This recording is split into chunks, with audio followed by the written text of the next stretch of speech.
Hi friends, ಎಲ್ಲರಿಗೂ ನಮಸ್ಕಾರ. ಇಂತಹ ಕುಟುಂಬಗಳ ರೇಷನ್ ಕಾರ್ಡ್ ಇಂದು ಕ್ಯಾನ್ಸಲ್. ಈ ರೀತಿ ಚೆಕ್ ಮಾಡಿಕೊಳ್ಳಿ. ರೇಷನ್ ಕಾರ್ಡ್ ಬಳಕೆ ಮಾಡುತ್ತಿರುವವರ ಪೈಕಿ ಕೆಲವರು ಸುಳ್ಳು ಮಾಹಿತಿ ನೀಡಿದ್ದಾರೆ. ಇನ್ನು ಕೆಲವರು ಉತ್ತಮ ಸ್ಥಿತಿಯಲ್ಲಿದ್ದರೂ ಸಹ ಬಿಪಿಎಲ್ ರೇಷನ್ ಕಾರ್ಡ್ ಪಡೆದಿದ್ದಾರೆ. ಅಂತವರ ರೇಷನ್ ಕಾರ್ಡ್ ಬಂದ್ ಮಾಡಲು ಸರ್ಕಾರ ನಿರ್ಧಾರ ಮಾಡಿದೆ. ಜನರ ಹಿತದೃಷ್ಟಿಯಿಂದ ಬಡ ಜನರಿಗೆ ಒಳ್ಳೆಯದಾಗಲಿ ಎನ್ನುವ ಕಾರಣಕ್ಕೆ ಸರ್ಕಾರವು ಬಡ ಜನರಿಗೆ ರೇಷನ್ ಕಾರ್ಡ್ ವಿತರಣೆ ಮಾಡುತ್ತದೆ. ಬಡತನ ರೇಖೆಗಿಂತ ಕೆಳಗೆ ಇರುವವರಿಗೆ ಬಿಪಿಎಲ್ ಕಾರ್ಡ್, ಬಡತನದ ರೇಖೆಗಿಂತ ಮೇಲಿರುವವರಿಗೆ ಎಪಿಎಲ್ ರೇಷನ್ ಕಾರ್ಡ್ ವಿತರಣೆ ಮಾಡಲಾಗುತ್ತದೆ. ಇನ್ನು ನಮ್ಮ ರಾಜ್ಯದಲ್ಲಿ ಚಾಲ್ತಿಯಲ್ಲಿರುವ 5 ಗ್ಯಾರಂಟಿ ಯೋಜನೆಗಳ ಸೌಲಭ್ಯವನ್ನ ಪಡೆಯಲು ಬಿಪಿಎಲ್ ರೇಷನ್ ಕಾರ್ಡ್ ಇರಲೇಬೇಕು. ಆದರೆ ಇದೀಗ ರಾಜ್ಯ ಸರ್ಕಾರವು ಇಂಥವರ ರೇಷನ್ ಕಾರ್ಡ್ ಅನ್ನ ಬಂದ್ ಮಾಡಿದೆ. ಹೌದು, ನಮ್ಮ ರಾಜ್ಯದಲ್ಲಿ ಈಗ ಜನರಿಗೆ ಹೆಚ್ಚಿನ ಸೌಲಭ್ಯಗಳು ಸಿಗಲು ಬಿಪಿಎಲ್ ಕಾರ್ಡ್ ಇರಲೇಬೇಕು. ರಾಜ್ಯ ಸರ್ಕಾರದ ಯೋಜನೆಗಳ ಸೌಲಭ್ಯ ಮಾತ್ರವಲ್ಲದೆ ಚಿಕಿತ್ಸೆ ಹಾಗೂ ಇನ್ನಿತರ ರಿಯಾಯಿತಿಗಳು ಕೂಡ ಬಿಪಿಎಲ್ ಕಾರ್ಡ್ ಇದ್ದವರಿಗೆ ಸಿಗುತ್ತದೆ. ಬಿಪಿಎಲ್ ಕಾರ್ಡ್ ಇರುವವರ ಸಂಖ್ಯೆ ನಮ್ಮ ರಾಜ್ಯದಲ್ಲಿ ಜಾಸ್ತಿಯೇ ಇದೆ. ಒಟ್ಟು 1.3 ಕೋಟಿ ಕುಟುಂಬಗಳ ಬಳಿ ಈ ಬಿಪಿಎಲ್ ರೇಷನ್ ಕಾರ್ಡ್ ಇದೆ.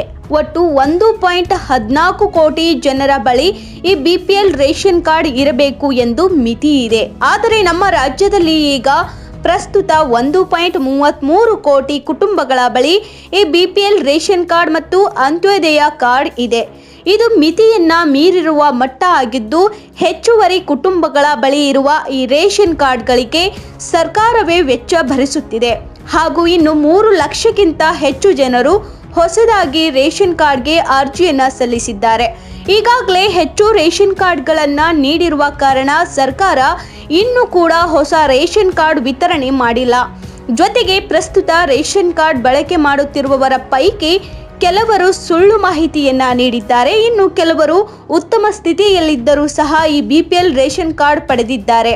ಹಾಗೆಯೇ ಇನ್ನಷ್ಟು ಜನರು ಅವರ ಮನೆಗಳಲ್ಲಿ ಯಾರಾದರೂ ವ್ಯಕ್ತಿ ಮರಣ ಹೊಂದಿದ್ದರೆ ಅಂತವರ ಹೆಸರನ್ನ ರೇಷನ್ ಕಾರ್ಡ್ ಇಂದ ತೆಗೆದು ಹಾಕಿಸದೆ ಹಾಗೆಯೇ ಬಿಟ್ಟಿದ್ದಾರೆ. ಇದೀಗ ಇದೆಲ್ಲವನ್ನ ಕೂಡ ಸರ್ಕಾರ ಪರಿಶೀಲಿಸುತ್ತಿದ್ದು, ಅರ್ಹತೆ ಇಲ್ಲದ ರೇಷನ್ ಕಾರ್ಡ್ಗಳನ್ನು ಈಗಾಗಲೇ ಕ್ಯಾನ್ಸಲ್ ಮಾಡಿದೆ. ಒಂದಷ್ಟು ಜನರು ಬಿಪಿಎಲ್ ರೇಷನ್ ಕಾರ್ಡ್ ಇಟ್ಟುಕೊಂಡಿದ್ದರೂ ಸಹ ರೇಷನ್ ಕಾರ್ಡ್ ಪಡೆಯುತ್ತಿಲ್ಲ.